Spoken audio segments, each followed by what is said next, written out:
आज मैं लगभग शिक्षा के 21वें संवाद में आपके साथ जुड़ा हूं और इसलिए मैं आप फिर संवाद में आपका अभिनंदन कर रहा हूं।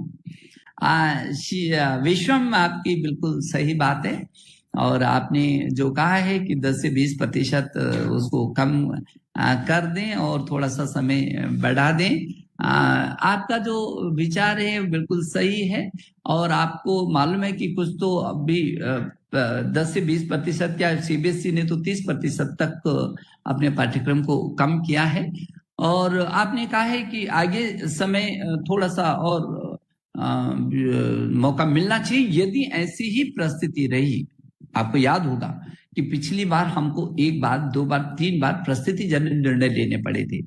कब तो परीक्षा होती थी और परीक्षा के बाद फिर पीछे गए, हम लोग इस आशा में रहे कि अब होता है तब होता है और हमने 2 बार या 3 बार लगभग उन तिथियों को परिवर्तित किया है और वो वक्त आपको मिला है।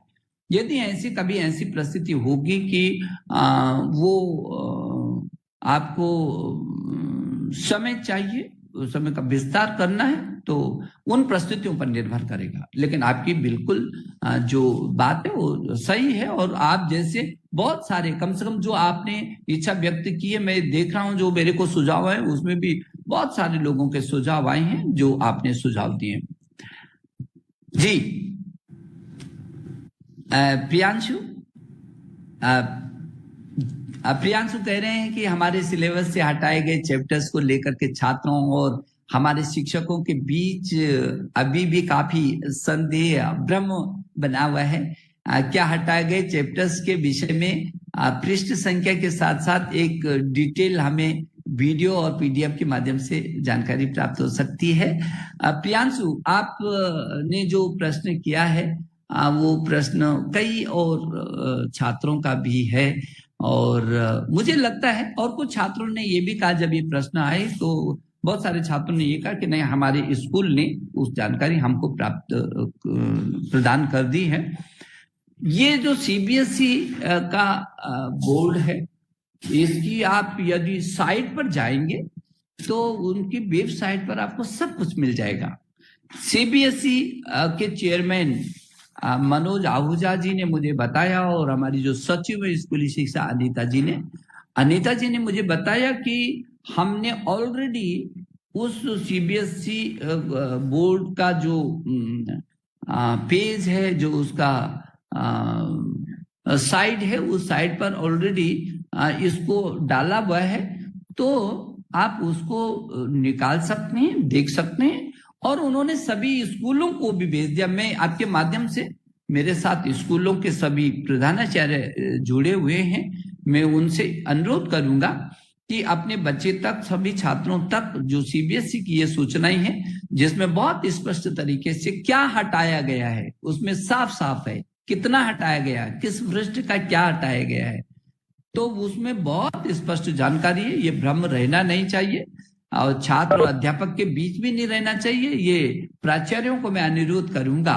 सभी स्कूलों के प्राचार्यों से मैं अनुरोध करूंगा कि वो उसको देखें और अपने अध्यापक गण को भी उस जानकारी को दें और अपने छात्रों तक हर हालत में इसको पहुंचाएं, लेकिन इसमें कोई भ्रम की स्थिति नहीं रहनी चाहिए। जी जी, चौथा प्रश्न अभय सिंह, सब बोर्ड की परीक्षाएं अक्सर मार्च की शुरुआत में हो जाती हैं, किंतु हमें नए पेपर पैटर्न को समझने, लिखने और अभ्यास करने के लिए थोड़ा समय चाहिए। क्या परीक्षाओं का आयोजन थोड़ा आगे बढ़ सकता है? तो आप कह रहे हैं कि परीक्षाएं अक्सर मार्च में शुरुआत में हो जाती हैं और नए पैटर्न को समझने और लिखने के लिए आपको अभ्यास करना पड़ता है। मुझे लगता है कि हम लोगों ने पीछे के समय, जब बोर्ड की परीक्षाओं का जो समय होता था, वो पहले ही हम लोगों ने निश्चित किया है और आपको समय मिलता है निश्चित। इतना समय पहले ही घोषित हो जाएंगी तिथियां, तो उन घोषित तिथियों में आपको आगे अपने जो पाठ्यक्रम है उसकी तैयारी करने का आपको मौका मिलता है और मुझे लगता है इसमें कोई शंका नहीं होनी चाहिए, ये हमने पहले भी देखा है। और आपकी जो केशवराज कुमार, हाँ, नीट परीक्षा स्थगित कर दी जानी चाहिए और जुलाई के पहले सप्ताह में लिया जाना चाहिए। नीट परीक्षा तो कैंसिल करने का भी कोई विषय नहीं है, और आपको तो मालूम है कि नीट की परीक्षाओं को कितना बड़ा विवाद हो गया था, हो हल्ला मच गया, और हम लोगों ने कहा ये तो समझ में आता है कि थोड़ा सा पीछे कर लें। और जैसी परिस्थितियां बहुत खराब थी, उसमें हमने 1 बार, 2 बार और 3 बार परिवर्तन किया। और जैसे मैंने अभी कहा कि हमने सेंटर बढ़ा दिए, छात्र को उसी की मनस्थिति और उसी की परिस्थिति और उसी की इच्छा के अनुसार 99% छात्रों को उनका केंद्र दिया हमने। तो ऐसी स्थिति में उसको कैसे करके सुविधा मिल सके। और कुछ लोग, आपको तो मालूम है, मुझे कहना नहीं चाहिए, लेकिन पता नहीं कौन लोग वो आंदोलन भी कर रहे थे, क्योंकि मेरे छात्र तो, जब मैंने उनसे संवाद किया तो सब छात्रों ने कहा, हर हालत में, सब अभिभावकों ने भी कहा कि हर हाल में नीट की परीक्षा होनी चाहिए, बहुत तैयारी कर रखी है, कब तक हम तैयारी करते रहेंगे। और हम लोगों ने निश्चित किया, हाँ, आपकी सुरक्षा के लिए हम बहुत चौकस थे, और लेकिन आपके भविष्य के लिए भी उतनी चौकस है। हम चाहते तो कैंसिल भी कर सकते थे कि नहीं ठीक है, कैंसिल, आप घर पर पढ़े रहो। नहीं, ये देश का नुकसान होगा, आपका भविष्य का, आपके जीवन का एक एक पल हमारे देश के लिए बहुत महत्वपूर्ण है। पूरे आपके लिए, आपके जीवन के लिए, आपके परिवार के लिए, मेरे देश के लिए बहुत महत्वपूर्ण है। और इसलिए जब हमारे देश के प्रधानमंत्री ने इस बात को कहा कि यदि चुनौतियां बड़ी होती हैं और उसका डटकर के मुकाबला होता है तो उतना ही बड़ी सफलता भी अर्जित होती है। विवेकानंद जी ने भी कहा, विवेकानंद जी ने कहा कि जितनी बड़ी कठिनाई होती है उतनी बड़ी सफलता भी मिलती है। तो इन कठिनाइयों का हमने मुकाबला किया और बहुत सारे लोग सुप्रीम कोर्ट में तक गए। और मैं धन्यवाद देना चाहता हूँ सर्वोच्च न्यायालय जी को भी, कि माननीय सर्वोच्च न्यायालय ने भी कहा कि नहीं, भविष्य, छात्रों के भविष्य को अंधकार में नहीं धकेला जा सकता, इनको सुरक्षा सुनिश्चित हो लेकिन परीक्षा भी सुनिश्चित हो, और हमने कराई। तो इसलिए जो आपका सुझाव है वो समय आगे बढ़ाने का, पहले अभी यही बिंदु है कि आगे तिथियां पूर्व से घोषित करने की कोशिश करेंगे, कि उन तिथियों को आपको, आपका माइंडसेट पूरा तैयार रहे कि उन तिथियों में आपको परीक्षा देनी है, तो उसकी तैयारी आप समय से आप कर सकते हैं। और इसलिए चाहे जेईई है, चाहे नीट है, आप निश्चिंत रहिए, हम पूरी तरीके से आपके साथ हैं। आपके समय समय पर सुझाव भी आते रहेंगे, आपके सुझावों पर क्रियान्वयन करते हम।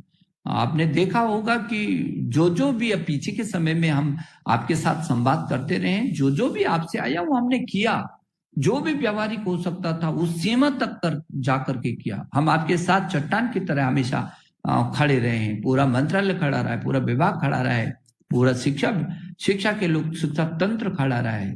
और मुझे इस बात की खुशी है कि अध्यापक पूरी ताकत के साथ, अध्यापक गण भी खड़े रहे और अभिभावक और अध्यापक के बीच बेहतर समन्वय किया। अन्यथा ये 30-33 करोड़ छात्रों को अचानक ऑनलाइन पर शिक्षा देना कितना मुश्किल है, सोच भी नहीं सकता कोई, कल्पना सपना भी नहीं देख सकता उसका, कि अचानक कोई ऐसी परिस्थिति आ जाए और इस बड़े परिवर्तन के साथ में छात्र को सुविधा मिल जाए। तो आप निश्चिंत रहिए, जो आपके सुझाव है हम उसका समाधान करते रहेंगे। जी, ये आपका आखिरी सवाल है, खाली है। परीक्षा से जुड़े जो मानसिक और भावनात्मक तनाव दूर करने की दृष्टि से भी ये बहुत अहम कदम हम लोगों ने उठाए हैं। और सीबीएसई की जो 2021 की बोर्ड परीक्षाओं के लिए उसको 30% इस पाठ्यक्रम को भी सीबीएसई ने कम किया है।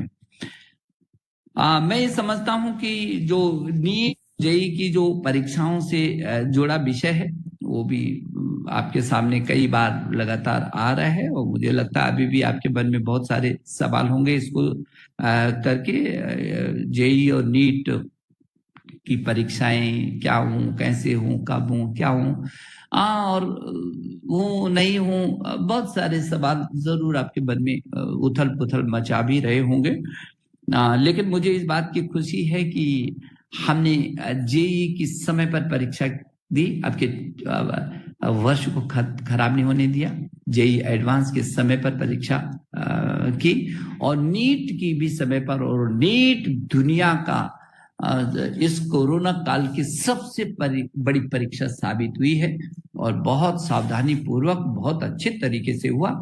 और आप सबको मालूम है कि जब जेई और नीट की परीक्षा हमने करवाई थी, तो उसके बाद जिन राज्यों में चुनाव हुए हैं, विशेष करके जो बिहार में जो आम चुनाव हुआ था विधानसभाओं का, उसमें चुनाव आयोग ने बाकायदा जेई और नीट में जिस तरीके से व्यवस्था की गई उसका उदाहरण लेते हुए उस चुनाव को कराया था, और वो भी सफलतम चुनाव हुआ था, जो करोड़ों लोगों ने अपने मतदान को उपयोग किया था। ये छोटी बात नहीं, पूरी दुनिया के लिए एक देखने लायक बात है, एक समझने वाली बात है, जो हमारे प्रधानमंत्री जी की इच्छा शक्ति को प्रदर्शित करती है।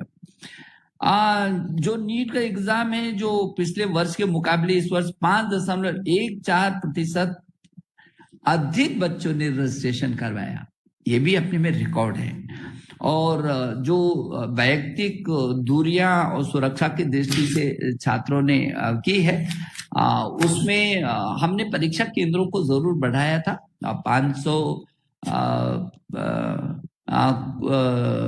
52% के करीब लगभग हमने बढ़ा करके उनको 3,862 परीक्षा केंद्रों को स्थापित किया था।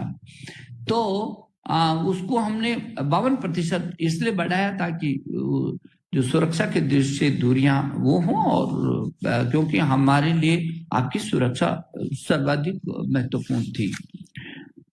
जेई की परीक्षा के लिए भी हमने जो सेंटर बनाए थे एग्जाम के, वो 570 से बढ़ाकर 660 कर दिए थे, और 99% छात्रों को उनकी पहली प्राथमिकता क्या है उनको वो सेंटर दिया था। ये भी पहली बार हुआ, और एक बार नहीं, दो बार नहीं, 3 बार यदि उसको चेंज करना पड़ा तो अंतिम क्षण तक भी ऐसे अवसर आए। ये भी पहली बार हुआ जब इतने ज्यादा केंद्र के, पहली बार हुआ जब उनको दोबारा मौका मिला, पहली बार हुआ जो 99% छात्रों को जहां वो अपना केंद्र चाहते थे उनको उनके अनुरूप केंद्र मिला, उनके जो निकटस्थ केंद्र था। अब मुझे लगता है कि जैसे आप ने बार जब आप मुझे मेल भेजते थे, मेरे ट्विटर पर चर्चा करते थे कि ऐसा समय है कि जब हम बाहर नहीं निकल सकते और हमको नीट की परीक्षा को देना है, तो कैसे हम अभ्यास करें। तो मैं एनटीए के डीजी को भी इस अवसर पर बधाई और धन्यवाद देना चाहता हूं कि उन्होंने नेशनल टेस्टिंग ऐप, एक नया ऐसा ऐप बनाया था जिसपे आप लाखों छात्रों ने अपनी परीक्षा को स्वयं लिया था, और उसी का परिणाम था कि आप में आत्मबल बना। आपके घर पर ही पूरा ऐसा केंद्र दे दिया था आपके मोबाइल पर। जब आपको इस बात का गर्व होगा और आपको आत्मविश्वास हुआ होगा कि हाँ, जो परीक्षा आपने दी है वो कितना सहायक आपके लिए साबित हुआ है। मुझे खुशी है कि सीबीएसई ने भी एक टोल फ्री टेली काउंसलिंग की सुविधा छात्रों को उपलब्ध कराई है, और इसके माध्यम से 75 काउंसलर भारत में और 22 काउंसलर जापान, ओमान, सऊदी अरब, नेपाल, कुवैत जैसे देशों को भी सुविधाएं उपलब्ध करा रहे हैं। आपको याद होगा और आपको ये जानकर के बहुत खुशी होगी कि हमारे सीबीएसई के पूरी दुनिया में स्कूल है, और लोगों में सीबीएसई के स्कूलों में जाने की दुनिया के चाल। अभी कुछ दिन पहले मैं ओमान से जुड़ा था, और ओमान